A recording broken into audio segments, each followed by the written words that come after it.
객체는 사용자, 주문 등과 같이 실제 존재하는 이 복잡한 엔티티를 표현하고자 할 때 굉장히 많이 사용되는 녀석이라고 말씀을 드렸었죠.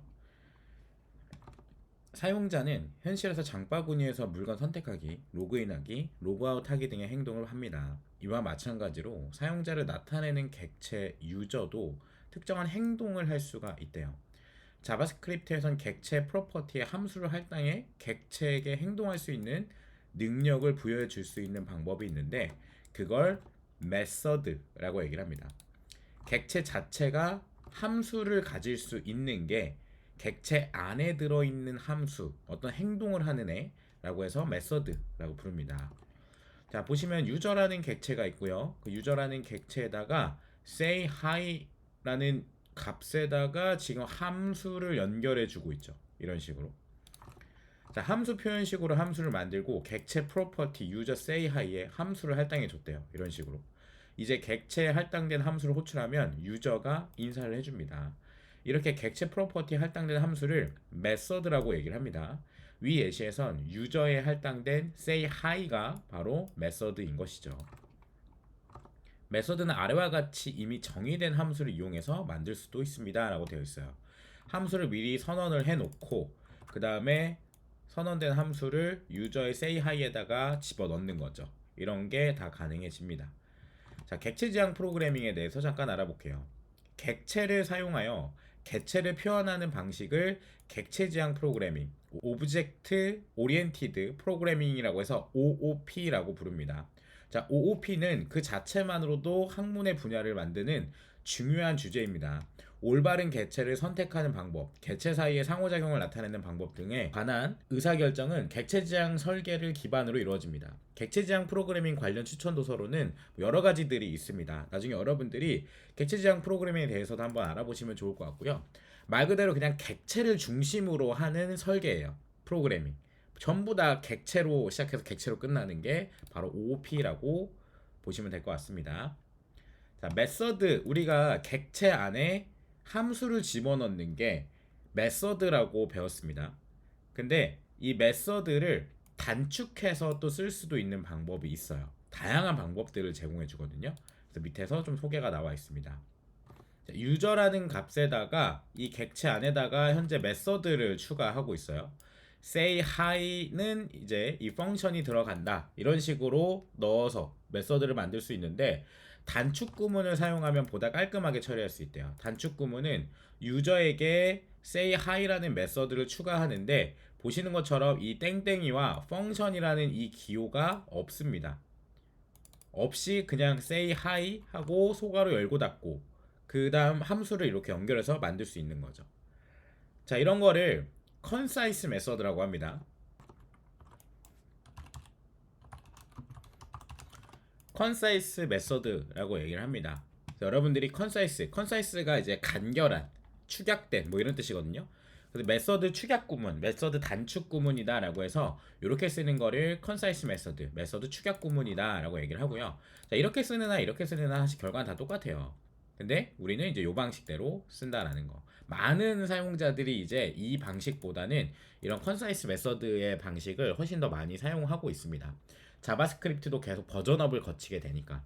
사실 얘랑 얘는 조금 다른 점이 있긴 해요. 그러니까 안에 깊게 들어가 보면 일반 함수랑 컨사이스 메서드 함수랑 얘는 안에 뭐 컨스트럭터라는 생성자를 내장하고 있고 얘 내장하지 않고 막 그런 차이가 좀 있거든요.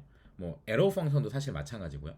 그런 기능들이 좀 있긴 한데 지금 우리의 주제는 그냥 메서드를 줄여 쓸 수 있다 정도까지만 알고 계셔도 충분할 것 같습니다. 자, 일반적인 방법과 단축 구문을 사용한 방법이 완전히 동일하지는 않습니다. 객체 상속과 관련된 미묘한 차이가 존재하는데 지금으로선 이 차이가 중요하지 않기 때문에 넘어가도록 하겠습니다. 라는 이 내용이 제가 아까 방금 설명드렸던 내용입니다. 깊게 들어가면 컨스트럭터라는 게 내장되거나 내장되어 있지 않거나에 대한 차이를 가져요. 자, 메서드와 디스. 메서드는 객체에 저장된 정보에 접근할 수 있어야 제 역할을 할 수가 있대요. 모든 메서드가 그런 건 아니지만 대체적으로 많은 메서드들은 객체 프로퍼티 값을 그대로 활용하는 경우가 많아요. 이 얘기는 뭐냐면 이 메서드들은 여기에 있는 재료들 중에 하나를 골라 써야 되는 경우가 되게 많이 생긴다는 말인 거죠. 자, 유저 say hi의 내부 코드에서 객체 유저에 저장된 이름을 이용해서 인사말을 만드는 경우가 있다고 가정을 해볼게요. 자, 이런 식으로 유저는 이름과 age를 가지고 있습니다. 그리고 여기서 say hi라는 함수가 이제 실행이 되는 거죠. 자, say hi라는 함수를 이렇게 실행을 시켰을 때 우리는 이 대상이 가지고 있는 이름이 출력되길 바라는 거예요. 그럴 땐 바로 이 this라는 키워드를 사용해서 this는 뭐예요? 그것이죠, 그것. 나를 호출한 그 대상, 그 대상의 이름을 불러오겠다라고 해서 존이 그대로 나올 수가 있는 거죠. 이런 식으로 객체 지향 프로그래밍을 하게 된다면 this를 굉장히 많이 만나게 되실 거예요. this에 대한 감이 좀 많이 안 올 수도 있는데 this는 정말 다양한 곳에도 사용이 되거든요. 자, 이를테면 뭐 주제는 조금 다르긴 하지만 자, 여러 개의 버튼이 있는 메뉴바가 있다고 가정을 해볼게요. 근데 여러분들이 해당 메뉴를 눌렀을 때 그 메뉴에 대한 애니메이션이 이렇게 나오는 뭔가 UI를 구성했다고 가정을 해봅시다. 근데 이렇게 많은 메뉴들 중에서 사용자가 어디를 먼저 클릭할지 우리가 예측할 수 있나요? 또는 무조건 두 번째부터 클릭해야 돼라고 강요할 수 있나요? 그런 권한은 없단 말이에요. 그런 권한은 없기 때문에 사용자가 뭔가를 누르면 그 누른 대상에게 바로 누른 그것에게 애니메이션을 줘라 라고 할 때도 똑같이 this가 쓰입니다. 누른 대상, 그 대상을 수집해 와야 되는 경우가 생기거든요. 그래서 그런 식으로 이 this는 정해진 스태틱한 값이 아니라 사용자가 누구에 의해서 호출을 했던 이런 거에 따라 다 달라질 수 있는 거라고 보시면 될 것 같아요. 유저 say hi가 실행되는 동안에 this는 유저를 나타냅니다. this를 사용하지 않고 외부 변수를 참조해 객체에 접근하는 것 또한 가능하대요. 자, this를 쓰지 않고 만드는 것도 가능하대요. 그러니까 유저 결국 this 자체가 유저를 가리키는 거니까 유저.name을 해도 결과가 똑같이 나온다라는 거죠. 자, 근데 이렇게 외부 변수를 사용해 객체를 참조하게 되면 예상치 못한 에러가 발생할 수도 있대요. 유저를 복사해 다른 변수에 할당하고 유저는 전혀 다른 값으로 덮어섰다고 가정을 해봅시다. 지금 유저의 값이 있는데 이거를 어드민에게 다시 줬어요. 이게 정확히는 참조에 의한 복사로 준 거죠. 참조에 의한 복사로 어드민에게 주고 유저의 값을 널로 비워놨습니다. 그 다음에 어드민의 say hi를 외치면은 이 say hi 안에는 this가 아닌 유저의 name을 가리키고 있기 때문에 유저 자체는 지금 널이 돼버렸단 말이에요. 그래서 cannot read property name of null 이라는 문구가 뜨게 되면서 에러가 발생을 하게 돼요. 그럼 만약에 this였다면 어드민이 say hi를 했어도 this 대상은 어드민 자신을 가리키기 때문에 어드민이 가지고 있는 이름이 그대로 나올 수가 있는 거겠죠. 자바스크립트의 this는 다른 프로그래밍 언어의 this와 동작 방식이 조금 다르대요. 자바스크립트에선 모든 함수에 다 this를 사용할 수가 있습니다. 이런 식으로 함수 안에 this를 그냥 넣어서 쓸 수 있습니다. 디스 값은 런타임에 결정이 됩니다. 이 컨텍스트에 따라 달라져. 컨텍스트라는 건 범위예요. 범위. 동일한 함수라도 다른 객체에서 호출했다면 디스가 참조하는 값이 달라집니다. 유저의 name, 어드민의 name, 그 다음에 펑션으로 say hi의 this의 name을 출력하도록 했어요. 그리고 유저의 지금 메서드 추가한 거죠. f라는 메서드로 say hi를 집어넣고요. 어드민의 f라는 메서드로 say hi를 집어넣습니다. 그리고 유저의 f, 어드민의 f를 했을 때 여기서 각각의 this는 유저가 되고 어드민이 돼버린다는 거죠. 이런 식으로 this는 유연하기 때문에 나를 호출한 대상을 보통 기본적인 this로 받아서 사용을 할 수가 있습니다. 자, 규칙은 간단합니다. object.f를 호출했다면 this는 f를 호출하는 동안의 오브젝트입니다. 얘라는 뜻이죠. 얘 앞에 있는 애. 얘가 this가 된대요. 위 예시에선 obj가 유저나 어드민을 참조하겠죠. 객체 없이 호출하기. this는 undefined. 객체가 없어도 함수를 호출할 수 있습니다. 이런 식으로 여기 this를 그대로 넣어서 할 수 있대요. 이게 에러가 아니라 undefined가 뜹니다. undefined. 위와 같은 코드를 엄격 모드에서 실행하면, 자, 여기서 말하는 엄격 모드는 use strict 모드죠. use strict 모드인 ES6 이상에서 우리는 모던 자바스크립트에서 이 코드를 돌려보면은 undefined가 나와요. 그러면 엄격 모드가 아닌 슬로피 모드에서 하면 뭐가 나올까요? 윈도우가 나옵니다. 윈도우. 전역이 나와요. 전역. 왜냐하면 이 say hi라는 함수는 앞에 윈도우가 생략된 것과 같거든요. 얘가 전부 다 전역에 있었다면 이 전역이 가지고 있는 함수 메서드로 들어가 버리기 때문에 앞에 사실 window.sayhi를 한 것과 결과가 똑같단 말이에요. 그래서 슬로피 모드에서는 이 window.sayhi가 되니까 여기가 윈도우가 뜨고요. 그 다음에 엄격 모드에서는 전역에 대한 접근을 완전 막아놨기 때문에 undefined가 뜨게 됩니다. 우리 개발자 도구에서도 제가 잠깐 한번 확인해 볼게요. 자, 이런 함수를 만들고 거기다가 say hi를 이렇게 호출을 할 겁니다. 자, 이거 뭐가 뜰까요? 지금 우리 어떤 모드예요? 개발자 도구는 슬로피 모드가 기본이죠. 엄격 모드를 쓰려면 위에 유즈 스틱트를 써줘야 되고요. 자, 결과 다시 한번 확인해 보면 자, 오브젝트에 윈도우가 뜨죠. 윈도우가 뜨고 있습니다. 근데 만약에 제가 여기서 잠깐 새로 고침하고 이 앞에다가 use strict라는 엄격 모드를 활성화했습니다. 다시 써보면은 이번에 undefined가 뜨는 걸 확인할 수 있죠. 이렇게 엄격 모드냐 엄격 모드지 않느냐에 따라서 디스가 달라질 수도 있습니다. 전역에 대해서만이에요.